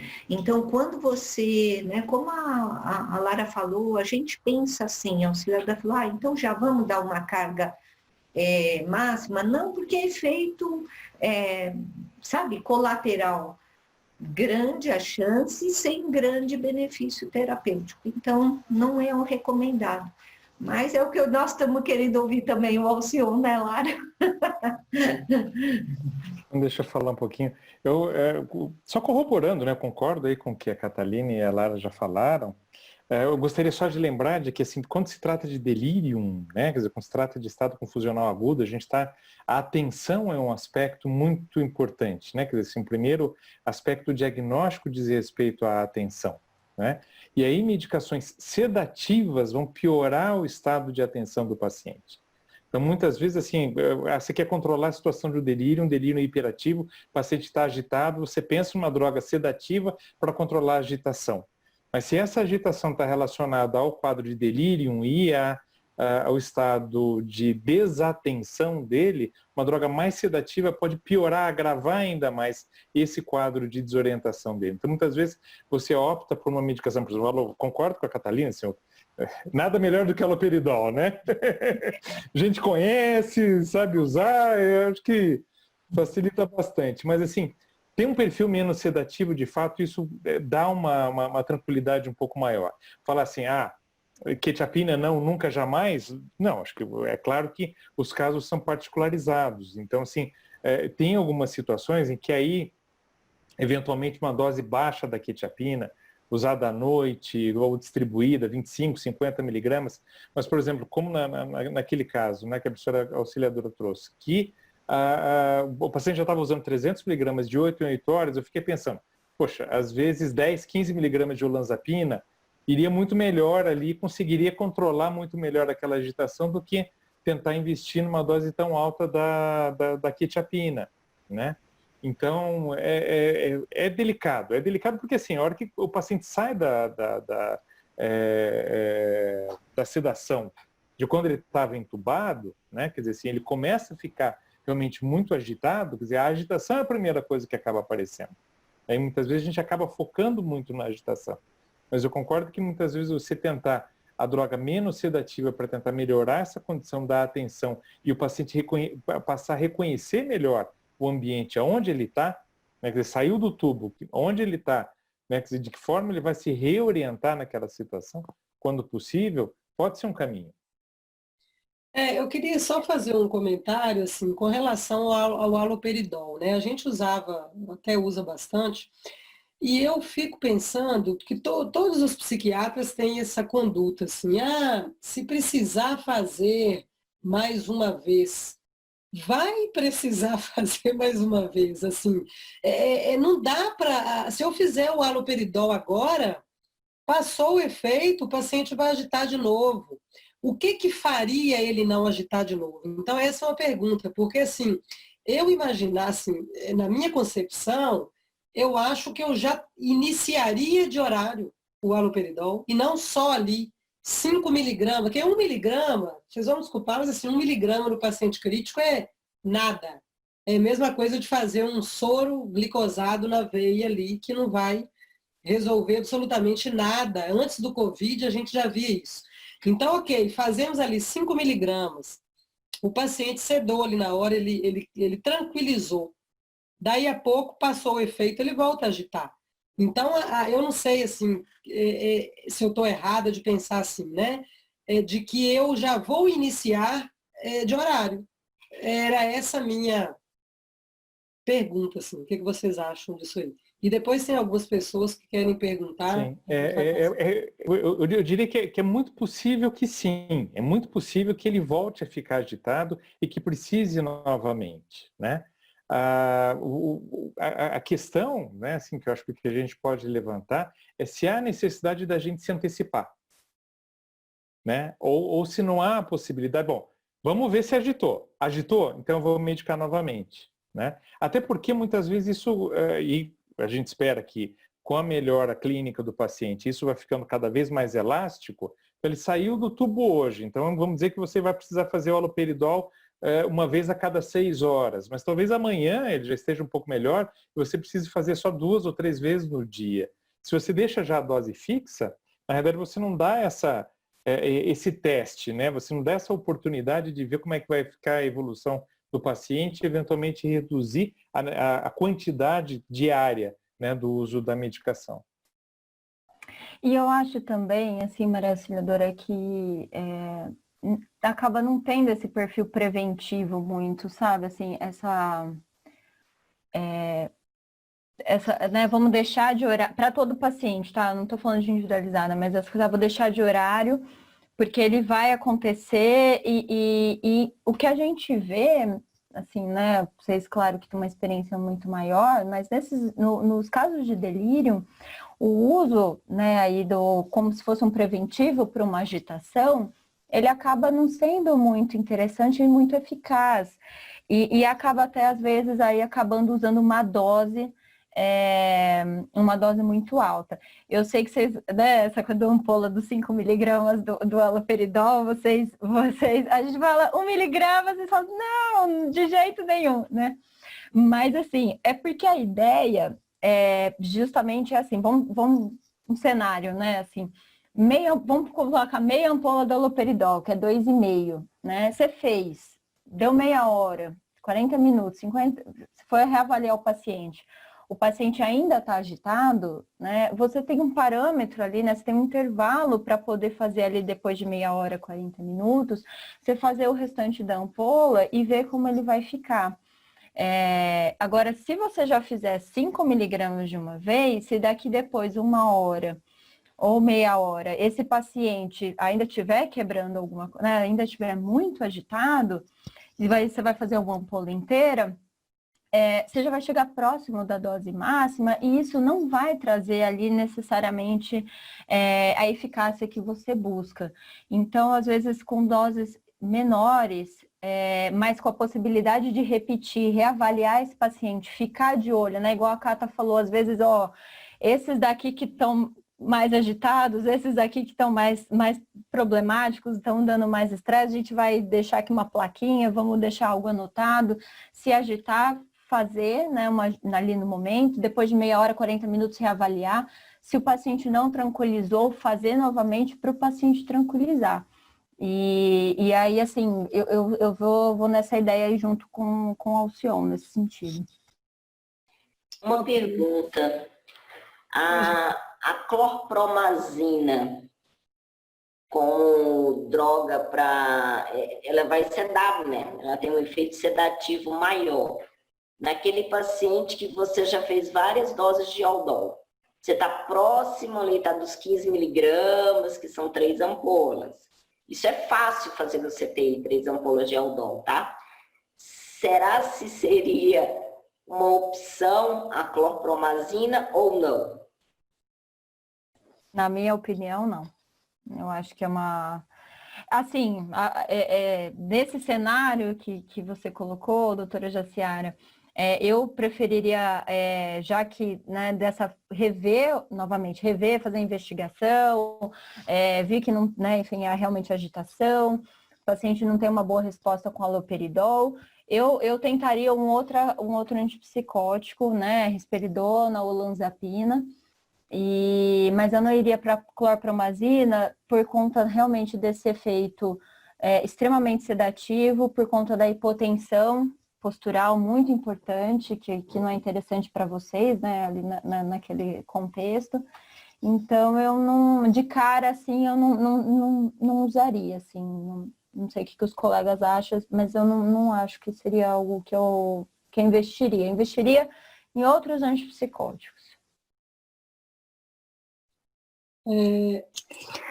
Doutora Lara, eu tenho uma dúvida, assim, na hora que o paciente está muito agitado, naquele momento em que está todo mundo parando o que tem que fazer para segurá-lo, para proteger, para não tirar o tubo, o acesso, enfim, o que eu posso fazer nesse momento? Porque, assim, realmente, eu acho que nenhuma ampola de Aldol, se eu fizer ali, vai resolver de imediato. O que a gente acaba fazendo na hora do desespero é um bolo da sedação. Né, um midazolam, propofol, que a gente sabe que não é o ideal, mas é o que a gente acaba fazendo. Por exemplo, se eu fizesse uma prometazina, é melhor? É uma medicação, assim, mais pensando no resgate? Maria Fernanda, não tem evidência do uso da prometazina, e a prometazina também no delírio, ela pode piorar, agravar pelo efeito anticolinérgico, então não é uma droga interessante.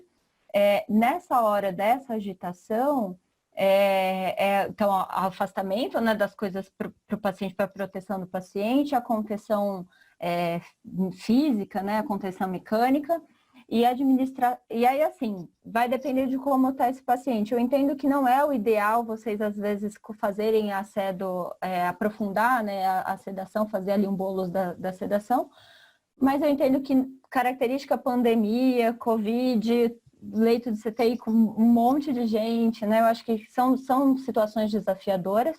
Eu acho que essa é uma opção.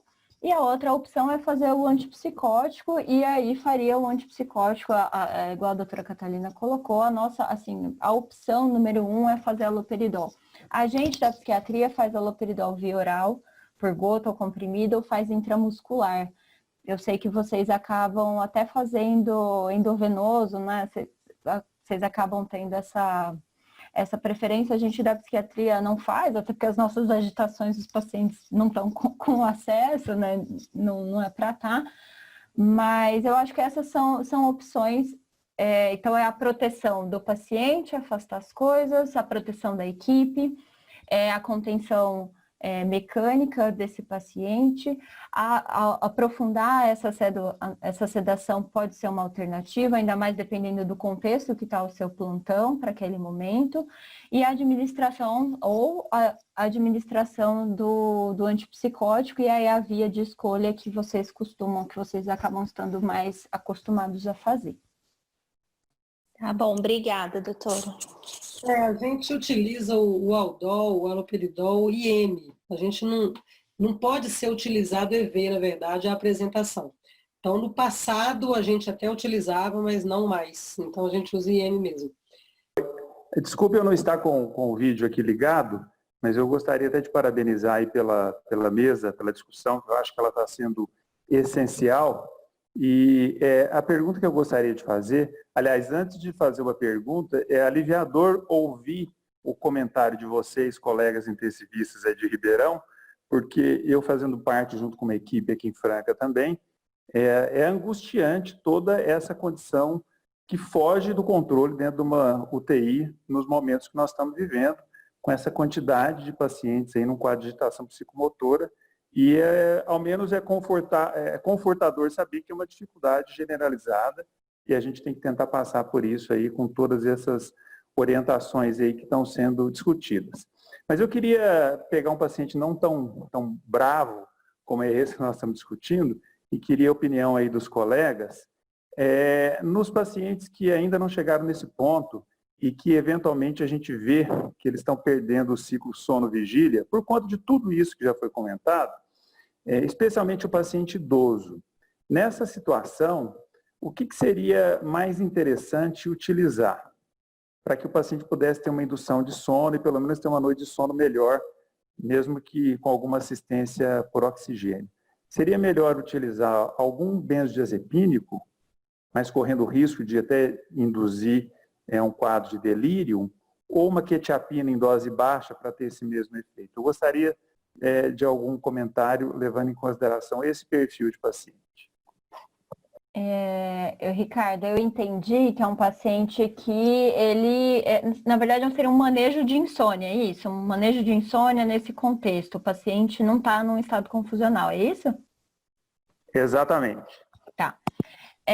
Do ponto de vista de manejo de insônia, né, nessas características, eu não acredito que o benzodiazepínico seria uma boa alternativa pelos critérios que você já falou, né? Então, paciente idoso, já ali com a questão respiratória limítrofe, né?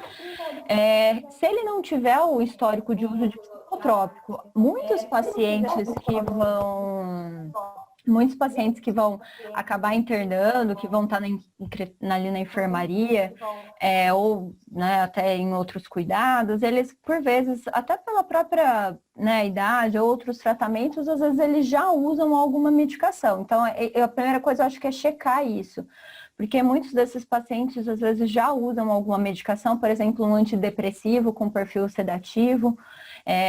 Nessa idade, nessa faixa de idade, por exemplo, o paciente às vezes usa mirtazapina, usa um tricíclico ou usa trazodona, né, que são opções, que às vezes ele usa em casa, né, e às vezes ali no ambiente hospitalar é possível continuar.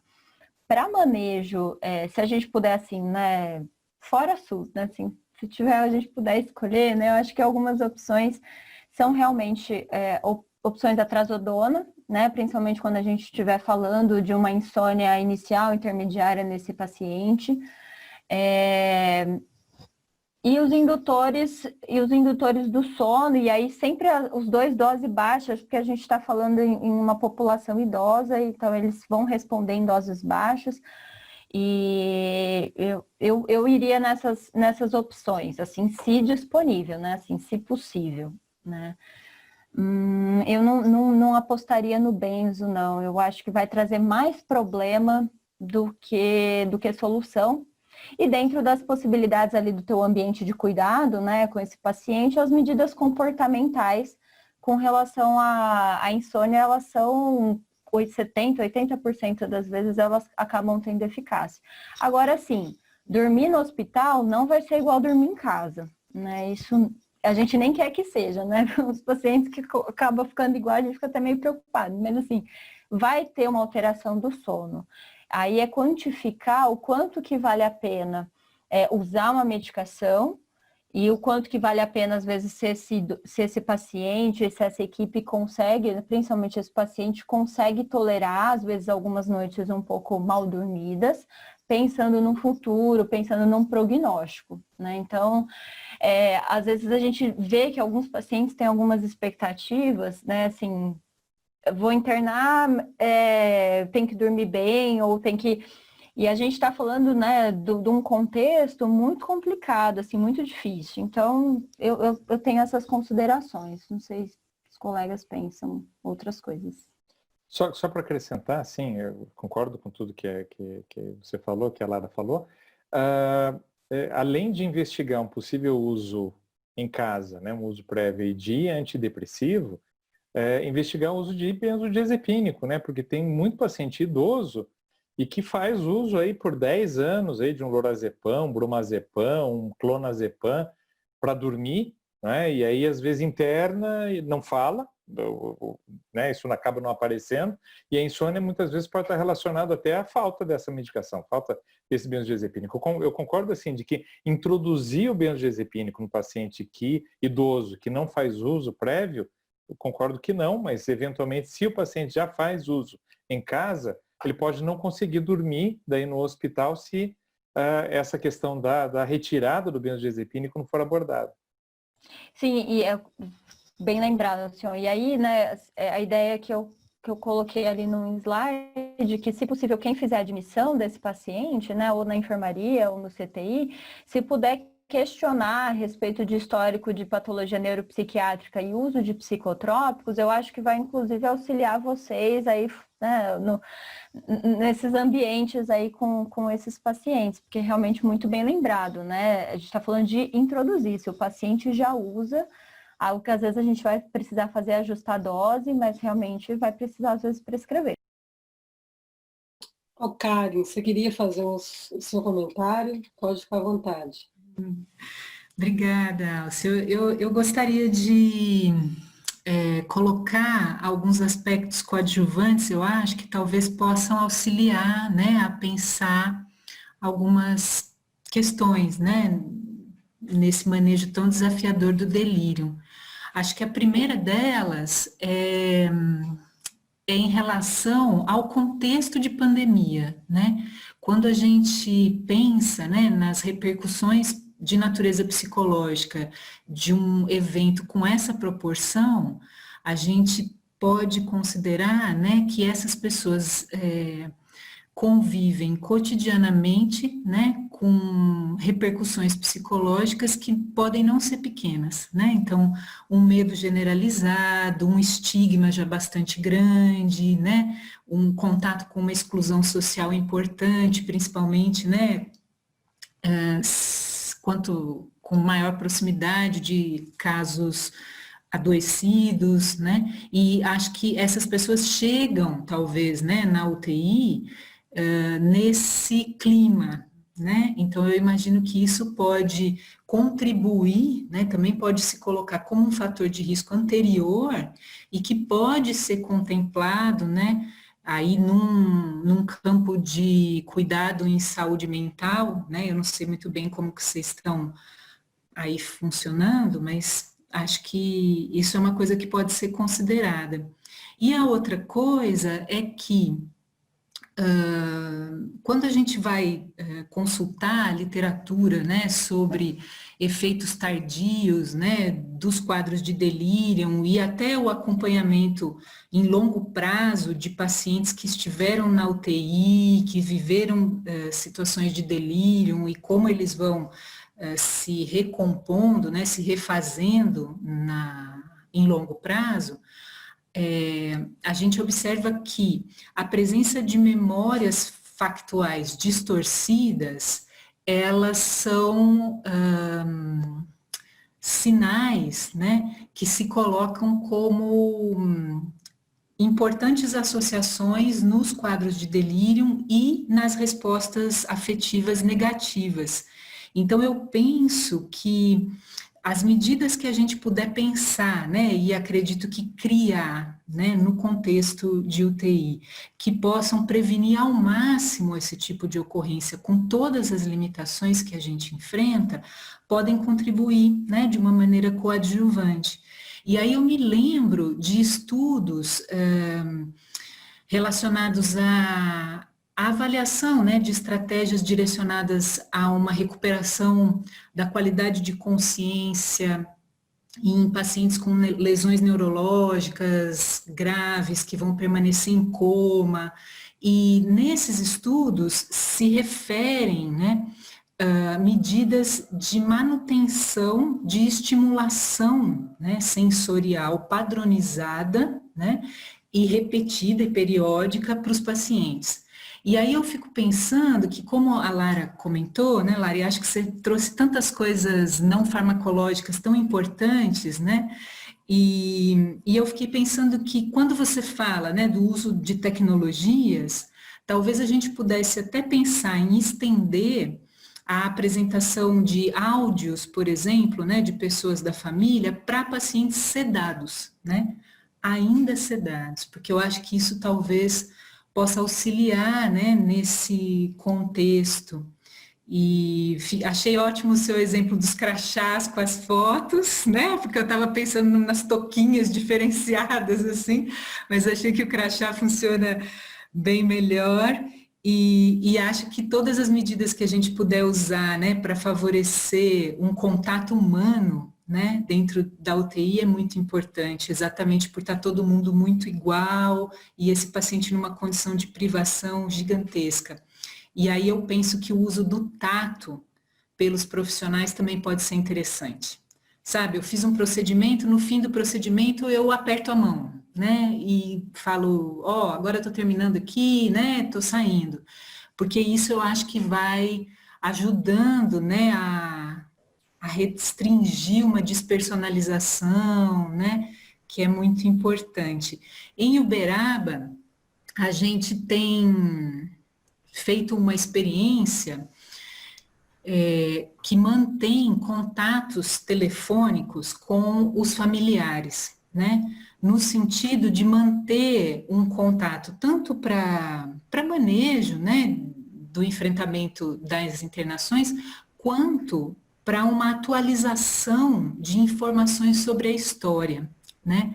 E aí eu acho que se houver, né, pessoal relacionado ao serviço psicossocial, que talvez pudesse fazer essas ligações, essas são estratégias que podem ajudar tanto a levantar informações dessa história anterior, né, medicamentosa, do paciente, quanto de aspectos biográficos, como a Lara falou, porque aí eu acho que isso ajuda a gente a levar isso para dentro da UTI, né?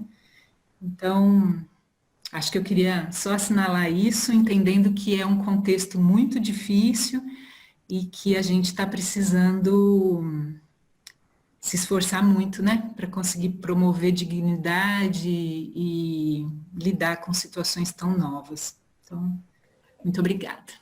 Obrigada, Karen. Isso que você falou foi muito importante. Eu acho que essa palavra despersonalização, eu aprendi com você aqui, quando você era a psicóloga da UTI. E só para pontuar rapidamente, o crachá, os áudios e as ligações a gente também faz aqui. E eu acho que é bem válido e tem um feedback bem positivo assim, na unidade. Bem legal mesmo. Auxiliadora, posso só dar um toquinho rápido? Porque eu sinto que estar dentro da UTI requer muito controle dos profissionais, dos aparelhos, das situações todas. E o que eu tenho percebido, acho que até já comentei com você, que uma coisa que nós estamos aprendendo a tolerar, né? Que é algo que acontece sim, que não tem vamos dizer, um bom controle medicamentoso. Então, assim, é interessante como as questões que mexem com o comportamento são realmente, muitas vezes, mais difíceis de tolerar, né? Porque o que acontece, eu no começo me impressionava muito, porque eu falava, nossa, mas quanto tempo entubado, né? E com o tempo nós fomos aprendendo que é um processo necessário para garantir vida, e a pessoa vive, né?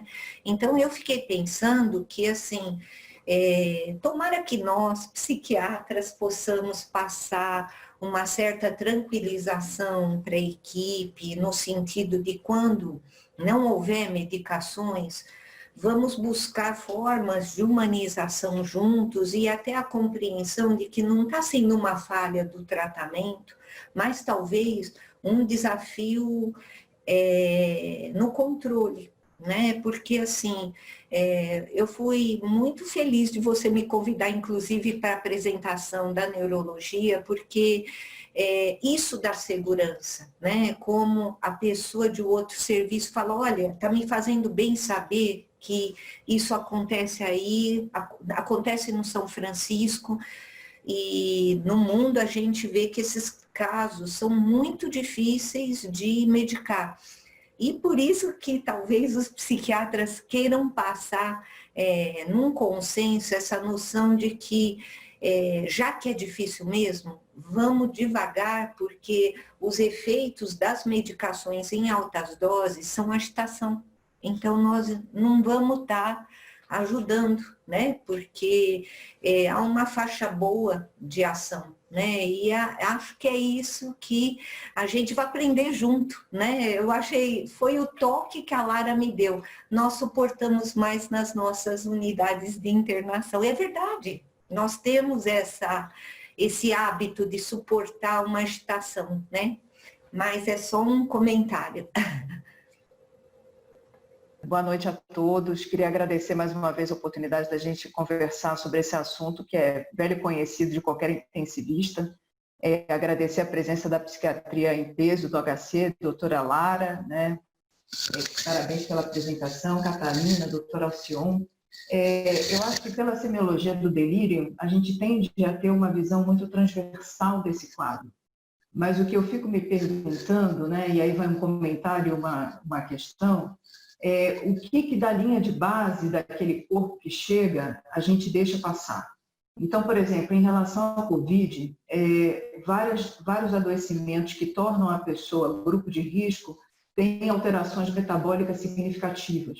Os primeiros acometidos internados aqui em Ribeirão, nosso perfil era de idosos, né? Então, eu fico pensando assim, por exemplo, nos desequilíbrios que a gente não tem como avaliar, né, com precisão, óbvio, mas nos desequilíbrios prévios de neurotransmissão que vão afetar a resposta a psicotrópicos, né, a sedativos, até a analgésicos às vezes, que fogem do nosso controle e nos surpreendem quando aquele corpo não responde da maneira esperada. Fico pensando também no que, mais uma vez, né, no quanto a força da equipe multiprofissional é imperativa numa UTI. Então, por exemplo, numa avaliação, quando eu faço avaliação diária, né, de delírio, usando um protocolo validado que é o CAM, ele começa com uma alteração do estado mental.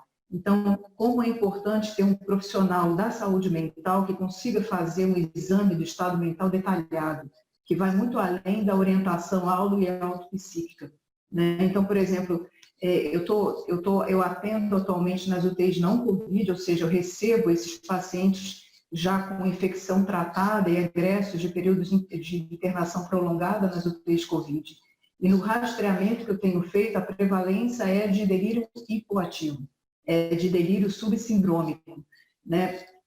E isso é muito claro. Então, eu fico pensando, e são quadros que os nossos instrumentos, o instrumento padrão ouro de rastreamento, ele tem menor sensibilidade. Então, assim, essa alteração cognitiva que se estabelece durante o apresentado quadro, né? O imperativo é muito, a equipe inteira vê, porque é muito óbvio.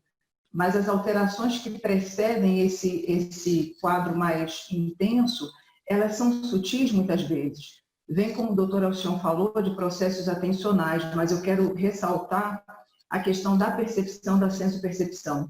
É muito comum as pessoas já chegarem com alguma alteração de percepção, né? E terem alterações de sensopercepção. Por quê? Porque os estímulos táteis são intensos. Então, o acordar, o despertar, o sair de uma sedação, enquanto não há, por exemplo, o controle muscular de abertura ocular, a pessoa tem o tato totalmente estimulado o tempo todo. Então, ela tem sensações físicas muito intensas. É uma sobrecarga enorme. Eu acho que, por isso, uma das intervenções importantes sempre foi a questão da ambiência auditiva. Independente se a pessoa enxerga ou não enxerga, trazer sons familiares por um curto período de tempo. E aí não só, por exemplo, vídeos, né, ou áudios, como a gente faz, eu sempre fiz, familiares, ou a presença da família ali, que é o melhor de tudo, mas também referências da rede socioafetiva a outras. Então, é uma música, uma oração que a pessoa gosta, é o som dos cachorros brincando com a família, quer dizer, por algum momento, concretizar aquela presença, né, isso dá para fazer mediado por tecnologias, e sim, quanto mais rebaixado o nível de consciência, mais precisa ser uma intervenção auditiva. Há outras questões do dia a dia que são fundamentais. Acho que nesse momento de alta rotatividade, né, de equipe de UTIs que são abertas às pressas, né, é importante também haver uma modelação, uma educação da equipe em coisas simples, como, por exemplo, sempre, independente do nível de consciência, antes de colocar a mão no paciente, falar com ele. Seu fulano de tal, eu vou picar o seu dedo, né, vou colher um exame, vou encostar no senhor, o senhor está no UTI, vou fazer isso. A gente não tem absolutamente nenhum controle se a pessoa está entendendo o que ela está ouvindo, né? A gente só sabe, vendo a literatura, que a audição é um dos últimos sentidos do qual a gente perde a consciência.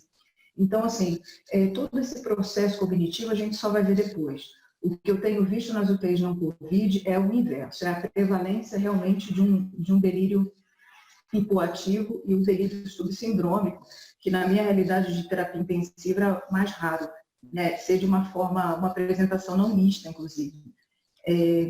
Então, assim, o que eu queria dizer é isso, assim, a minha realidade está um pouco diferente de quem está no Covid, né, está um pouco inversa. E o que eu fico me perguntando é isso, se a importância de investigar não só o uso de medicação, né, mas também, por exemplo, indicativos de processos de transtornos neurocognitivos, principalmente, processos demenciais, abstinências a vários tipos de droga, porque às vezes, e assim, uma escuta que eu acho que é muito treino do profissional de saúde mental, que é uma escuta não punitiva, né? Porque às vezes a pessoa não tem um remédio prescrito para ele, mas ele toma da esposa, um vizinho deu, né? Então, assim, ter esse rastreamento feito com cuidado, acho que é imprescindível, realmente concordo plenamente com a doutora Lara, nesse momento é fundamental. Ok, Janaína, obrigada pelos comentários. Eu vou passar a palavra para o doutor Feres para a gente finalizar. Oi, é o seguinte, eu queria fazer um depoimento de uma situação que eu vivi. Lá pelos idos de 1985, eu era contratado médico assistente do tórax, da disciplina de cirurgia cardiovascular aí, o meu chefe era o saudoso professor Carneiro, né? E esses pacientes de pós-operatório de cirurgia cardíaca tinha, naquela época, hoje menos, mas naquela época tinha uma prevalência de delírio muito grande, porque eram cirurgias de circulação extracorpórea prolongada, porque tinha mitro aórtico tricuspídeo ou mitro aórtico, ou seja, SEC prolongada. Muitos desses pacientes eram alcoólatras. Então, isso no pós-operatório tinha uma certa prevalência de delírio. E aí vem o professor Carneiro, né? Eu era a assistente dele, e ele usava o Aldol, né? Aí falando sobre o Aldol. Eu usava muito o Aldol. E ele tinha o seguinte, quando ele queria prescrever o Aldol intramuscular, ele prescrevia e vinha o da farmácia. Mas ele tinha dentro do bolso dele um vidrinho dentro de uma caixinha verde que chamava assim, Nirvana, a volta à realidade. Nirvana, e era Aldol em gotas. E ele pegava o conta-gota e pá, na boca do paciente. Ele falava assim para mim, vem cá, rapaz, vem ver. E tirava aquele vidrinho verde dele, Nirvana, a volta à realidade. E pingava gotas de Aldol na boca do paciente e o cara daí algumas horas, obviamente, voltava à realidade. Mostrando o poder do Aldol, que eu também gosto muito. Só cuidado com o QT e com a síndrome neuroléptica maligna. Só isso aí. Só para lembrar do saudoso professor Carneiro. Muito bom, professor Pérez. É isso aí, pessoal. Eu gostaria de agradecer a todos. Eu acho que foi muito produtiva a nossa discussão. Esclareceu muita coisa, clareou muita coisa para nós e com certeza nós aprendemos muito aqui hoje. Lembro que essa nossa aula vai ficar gravada no nosso canal do YouTube, CTI HCRP. Agradeço a todos, então até semana que vem. Muito obrigada.